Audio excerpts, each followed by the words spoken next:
Hi everyone, my name is Dr. Shahrzad Nuravi. I'm a business psychologist, and I'd like to welcome you to part 3 of my 6-part series on living a purpose-driven life.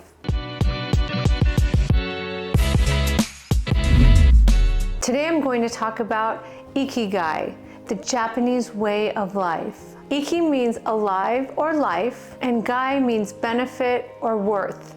Ikigai, and it's described as waking up happy, feeling that life has meaning and that life is worth living. It is about being on this earth and sharing your compassion and love, and it's about appreciating little things in the moment. We'll get to how Ikigai applies to our work life in a moment, but first I'd like to talk for a moment about appreciating the little things. And this can include a great cup of coffee.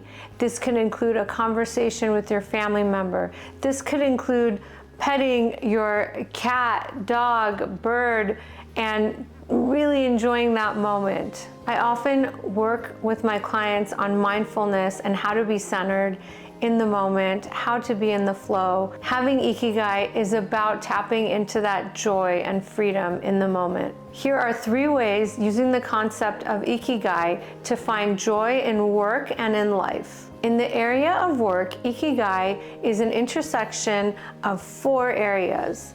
The first is what you love.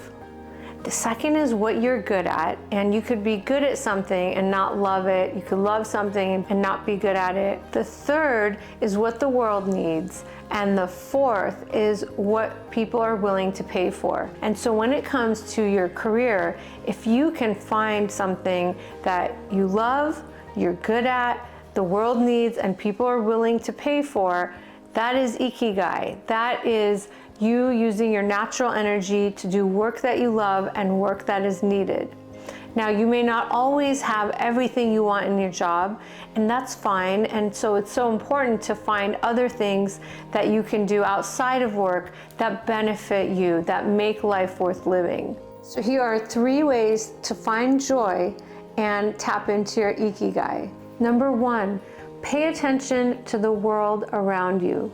So when you're spending time with your colleagues, take time to listen deeply. Take time to ask questions and not just give answers. This is about slowing down.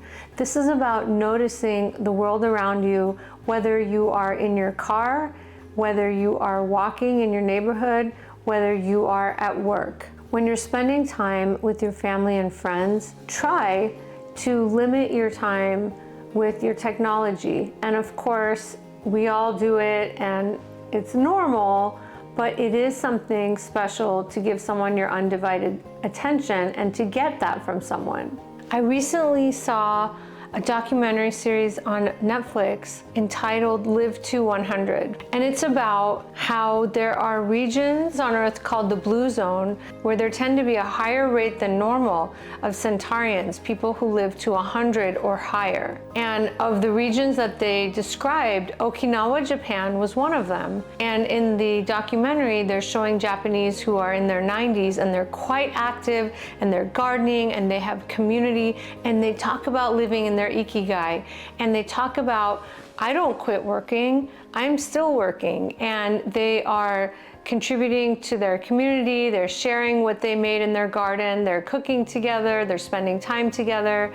And just like the French have raison d'etre, the reason for being, the Japanese have Ikigai. The commonalities among the countries where there were so many centurions included healthy movement.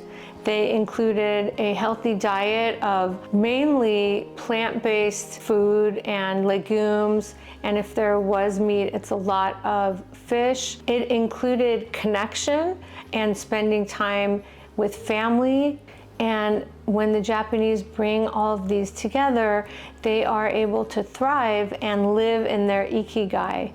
And I certainly walked away from that documentary series thinking about my family and also my life. It reminded me of the importance of living a purpose-driven life. So number 2, discover that which gives you that moment of stillness, that which helps you be in your Ikigai, that which makes life worth living. And it may include the best parts of your career. It may include time with family. And also, I would add to it, discover what else you could be doing that helps you tap into that reason that life is worth living. And it could be simple things. I have clients share with me that they started gardening. It's so fulfilling and life affirming. Take time to discover hobbies and interests and sports and gardening and things that you are drawn to. Third way to find more joy in life and work is to see how you can incorporate more of the things you love into your work. Maybe you're one of the few people who love public speaking and don't have enough opportunities to do it at work. Join a club that you can do that with, or start that within your organization.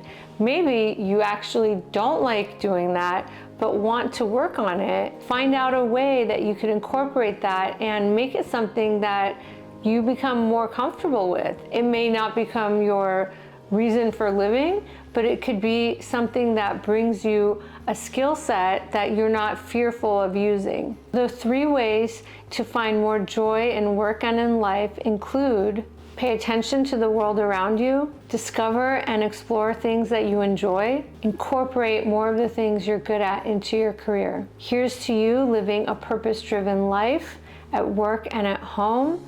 Here's to your Ikigai, and I will see you in the next video. If you like what you're watching, please hit subscribe and like, and see you soon.